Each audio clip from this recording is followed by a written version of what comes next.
has finally bidden goodbye, so here I am again, proceeding with my travel plans under the warmth of the sun. And on this episode of your official web travel guide, I'm gladly inviting you to partake in my experiences during my latest island getaway.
Boasting of a rich history and breathtaking places, Anda, the only island municipality in Pangasinan, is fast becoming a tourist destination in the north.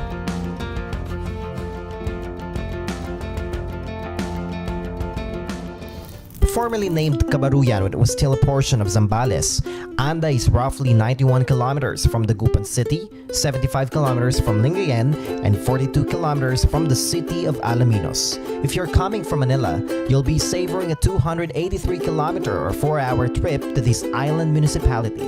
That might be a long, boring trip if you're not used to traveling, but expect a refreshing sight and invigorating scenery when you reach its precious pride.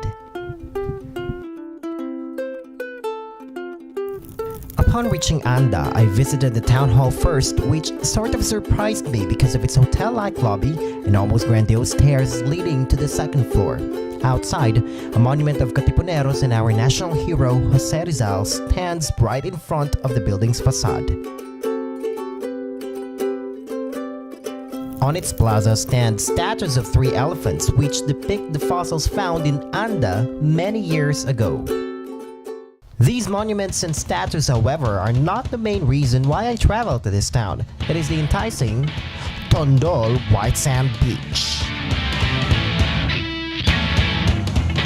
Excitement is creeping in, but this sight along the way compels me to stop by to explore. A place where some of Tondol's people source out their livelihood. So I am now here at Tondol's Asinan, where people here in Tondol cook salt in these huts, and then later on the cooked salt will be brought to the market. During the summertime, these concrete stoves, locally called pugon, are being used in cooking salt. And because Pangasinan is known for salt making, the salt on your tables might have come from this town. Unfortunately, nobody's around for me to talk to. After my brief exploration, it's time to be captivated by the breathtaking view on the beach, where fun and adventure awaits me.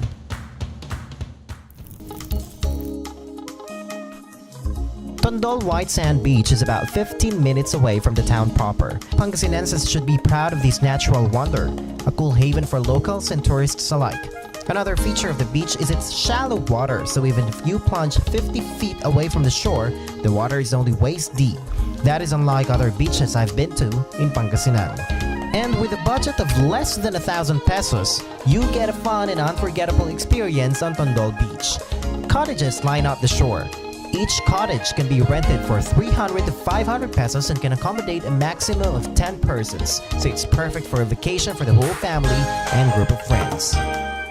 If you prefer to stay overnight, rooms are up for transient. For a room for 2, prices range from 700 to 1,500 pesos per night.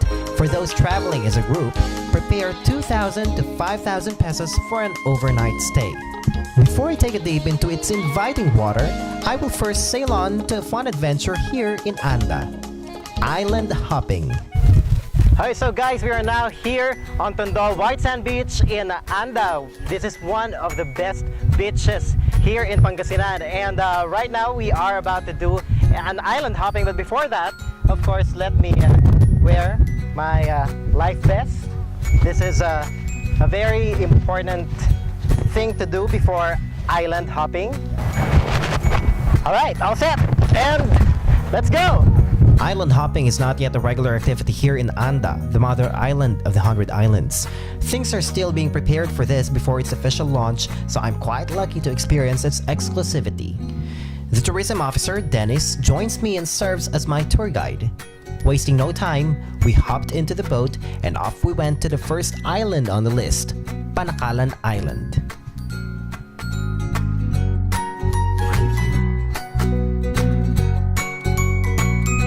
Dennis tells me that Panakalan Island is considered special because of its amazing feature.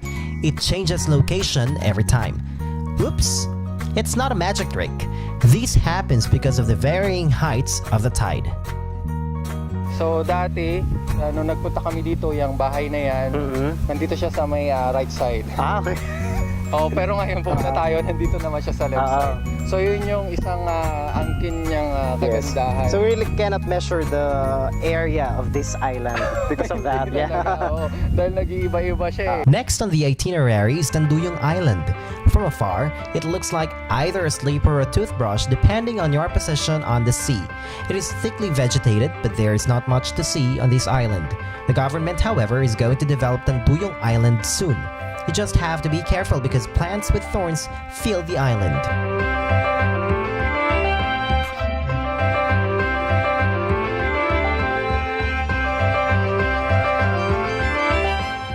The sun is about to set, so it's time to leave and proceed to the last island on my list. Just a tip, folks. When island hopping, make it sure that you wear slippers because the stones and corals will hurt your feet, especially when you're on Cory Island. As the name suggests, the island is made up of corals of various sizes, shapes, and colors.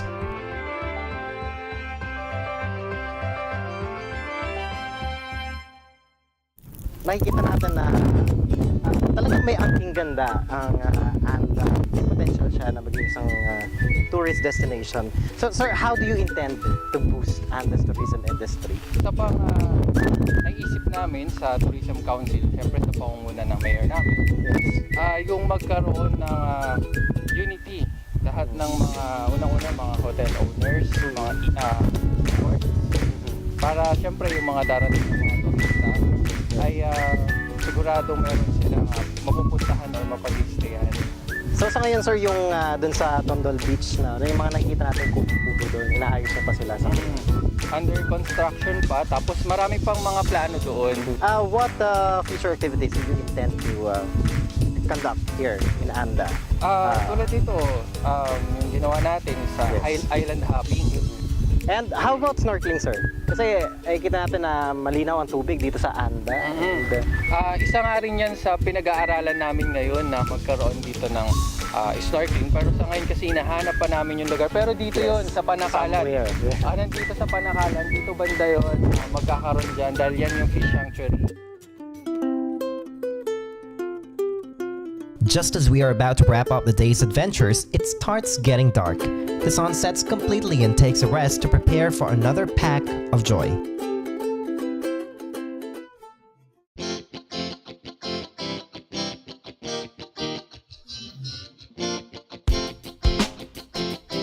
The major consideration is the preservation of the natural ecosystem of the place. We cannot compromise the environment, meaning all our developmental inputs must comply with the environmental standards. We always keep in mind that it is nature's beauty that we have to promote and not any tourism facility. That's what makes ecotourism different from industrial tourism. The stretch of pristine white sand beach along the northern shoreline of the Barangay Tundol has been declared by the Sangguniang Bayan of Anda as ecotourism area. As you can see, however, this move was not sustained by the local government during the past administrations because of the permanent structures constructed along the shoreline.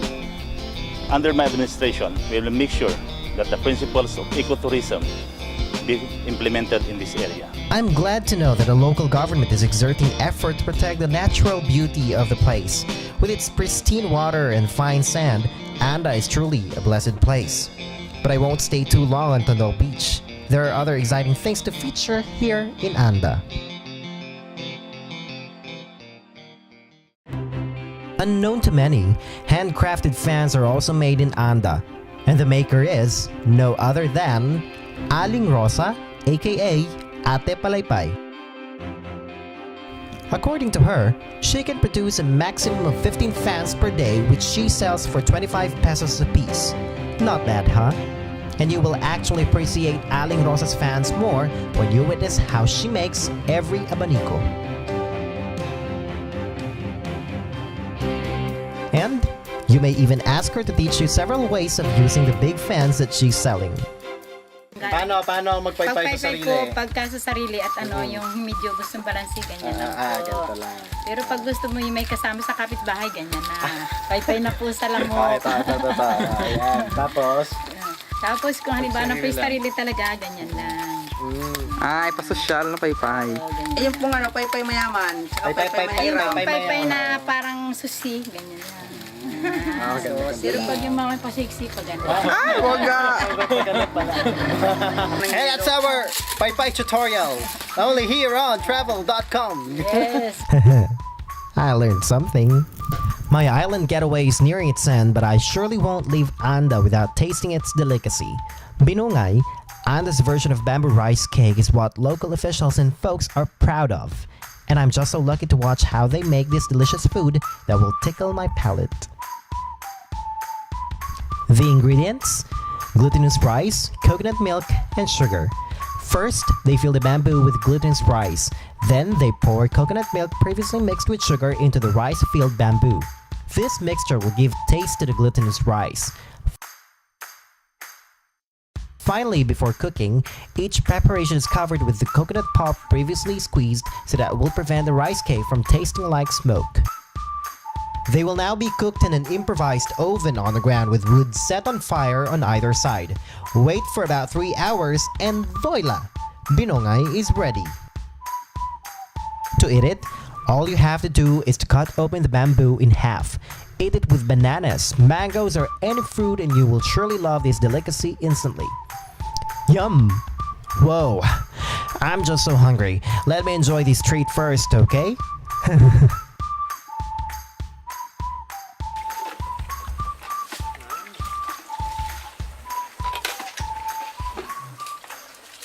Pero kung mangga to mas masarap. Kaso walang mangga. Talaga. Yung hinog. Tastes so good. Pero kahit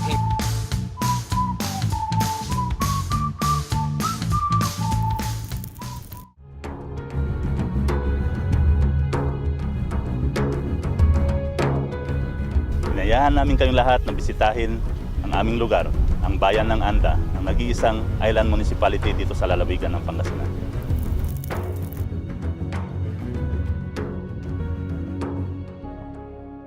It's a nice place. No, it is a great place, a great island. You see, it's just an island, but there are stories everywhere. Great stories that will show you just how beautiful the province of Pangasinan is. But as tourists, we must also do our part in protecting the place, because if we don't, then there might be no more Tondol White Sand Beach or Panakalan Island to return to. So let's enjoy the experience and adventure without compromising nature. Well, I guess I'll be back here soon. That's all for this week, guys. Join me in my next trip only here on Traveldotcom, where adventure never stops.